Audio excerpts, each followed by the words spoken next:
Ideas can happen anywhere, whether you're at your desk or on the go, and that's why Copilot Workspace is accessible from the GitHub mobile app.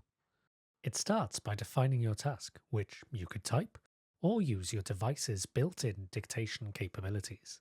You can then review the generated specification and add, edit, or remove items as needed. Once you're satisfied, continue on to review the proposed plan. And once you've had a chance to review the plan, move on to the implementation.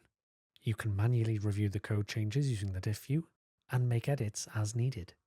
And you can leverage the built-in terminal to run your unit tests so you can check that the code is performing as expected.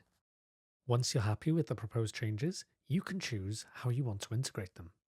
For now, we'll create a pull request, and Copilot Workspace will generate a description for us. Let's get that created. Now, after switching back to the mobile app, you'll be able to find your new pull request is available. Exploring ideas on the go has never been easier, thanks to Copilot Workspace.